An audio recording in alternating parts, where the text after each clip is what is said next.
설탕 섭취를 7일간 중단합니다. 디저트 금지, 단 간식 금지, 저녁 식사 후 조금만도 금지. 처음에는 무해하게 느껴집니다. 너무 간단하게 생각될 정도입니다. 하지만 몸속에서는 훨씬 더 극적인 변화가 시작됩니다. 수년간 조용히 과부하 상태였던 간은 갑자기 스트레스의 주요 원천을 잃게 됩니다. 인슐린은 더 이상 예전처럼 급상승하지 않습니다. 그리고 몸에서 가장 위험한 지방인 내장 지방은 아주 다른 신호를 받기 시작합니다. 놀라운 점은 다음과 같습니다. 가장 큰 변화는 체중계에서 일어나지 않습니다. 그것들은 간에서 먼저 일어납니다. 대부분의 사람들은 설탕이 체중에만 영향을 미친다고 생각합니다. 실제로는 설탕이 간이 에너지를 저장하는 방식, 인슐린이 작용하는 방식, 그리고 복부 지방이 얼마나 완고해지는지를 재구성합니다. 이 영상에서 여러분은 설탕 없이 7일을 보내는 동안 몸속에서 실제로 무슨 일이 일어나는지, 왜 거울보다 간이 먼저 반응하는지, 그리고 이 짧은 실험이 여러분의 복부 지방이 보호되고 있는지 아니면 서서히 방출되고 있는지를 어떻게 밝혀낼 수 있는지 배우게 될 것입니다. 왜냐하면 설탕은 단순히 칼로리만 추가하는 것이 아니기 때문입니다. 그것은 신진대사가 따르는 규칙을 바꿉니다. 많은 사람들에게 설탕은 피할 수 없는 것처럼 느껴집니다. 아침 식사 메뉴에 숨어 있습니다. 소스, 빵, 음료에 스며들어 있습니다. 그리고 에너지가 가장 낮고 스트레스가 가장 높을 때 나타나는 경우가 많습니다. 그래서 설탕 없이 7일이라고 들으면 극단적이고 비현실적이며 심지어 불필요하게 들립니다.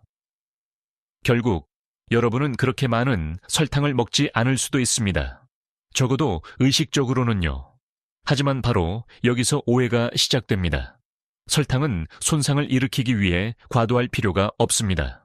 자주 섭취되는 것만으로도 충분합니다.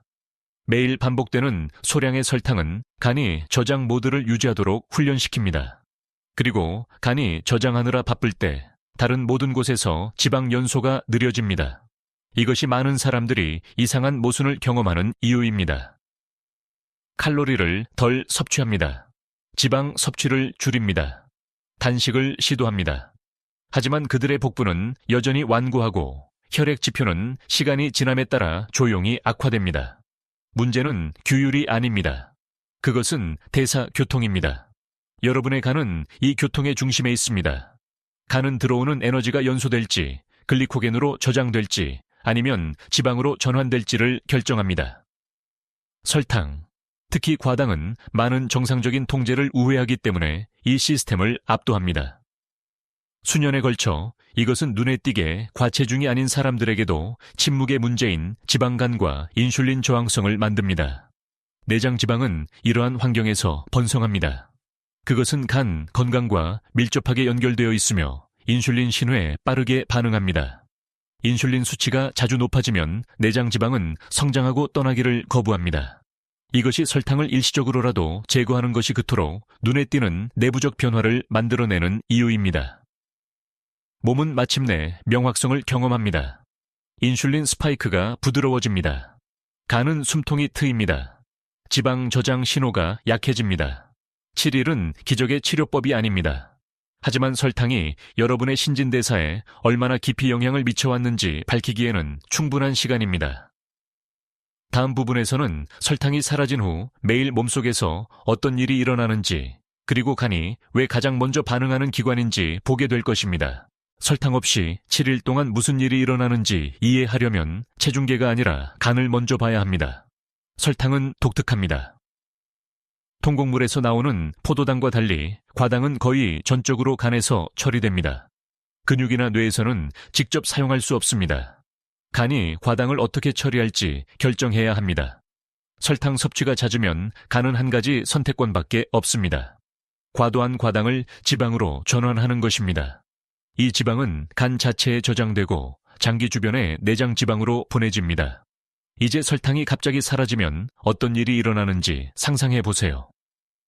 1, 2일차 금단 현상 단계. 첫 1, 2일 동안 몸은 즉시 설탕의 부재를 알아차립니다.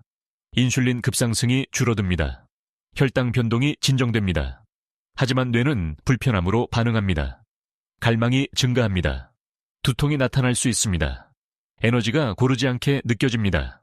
이것은 배고픔이 아닙니다. 끊임없는 자극 후 신경계가 재조정되는 것입니다. 간은 여전히 저장된 설탕과 지방을 방출하고 있습니다. 아직 극적인 일은 일어나지 않지만 부담이 줄어들기 시작합니다. 3, 4일차. 간의 역할 전환 셋째 날이 되면 간 글리코겐은 끊임없이 채워지지 않아도 안정화되기 시작합니다. 과당은 더 이상 시스템으로 들어오지 않습니다. 이것이 전환점입니다. 간은 지방 생성을 줄입니다. 인슐린 민감도가 향상됩니다. 염증 신호가 감소합니다. 내장 지방은 약한 저장 신호를 받기 시작합니다. 지방이 공격적으로 연소되기 때문이 아니라 계속 저장하라는 명령이 사라지기 때문입니다. 많은 사람들이 여기서 미묘한 변화를 알아차립니다. 복부 팽만감이 줄고 아침에 배가 더 평평해지며 사고가 더 명료해집니다. 6일차. 인슐린이 더 조용해집니다. 인슐린 노출이 줄어들면서 지방세포는 다르게 반응하기 시작합니다. 내장 지방은 인슐린에 특히 민감합니다.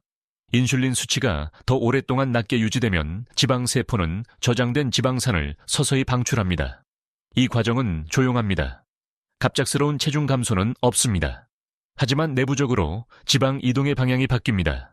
몸은 더 이상 저장에 집중하지 않습니다. 조절적으로 전환되고 있습니다. 7일차. 대사 명확성. 7째 날이 되면 간은 더 이상 압도되지 않습니다. 지방 축적이 둔화됩니다. 인슐린 반응이 더욱 정상화됩니다. 몸은 지속적인 설탕 섭취 없이도 에너지가 안정적이라고 신뢰하기 시작합니다. 이것이 설탕 없이 7일이 종종 많은 것을 밝혀주는 이유입니다. 모든 것이 고쳐졌기 때문이 아니라 안개가 걷혔기 때문입니다. 여러분은 설탕이 배고픔, 복부 지방, 에너지 조절에 얼마나 많은 영향을 미치고 있었는지 마침내 알 수 있습니다. 간은 하룻밤 사이에 치유되지 않습니다. 내장 지방은 일주일 만에 사라지지 않습니다. 하지만 방향이 바뀝니다. 그리고 일단 방향이 바뀌면 지방 감소가 다시 가능해집니다. 다음으로 설탕을 스트레스 없이 제거하는 방법과 숨겨진 설탕 중 어떤 형태가 가장 중요한지 실제적인 질문이 됩니다. 설탕을 제거하는 것은 스트레스를 더 유발하는 대신 스트레스를 줄일 때만 도움이 됩니다.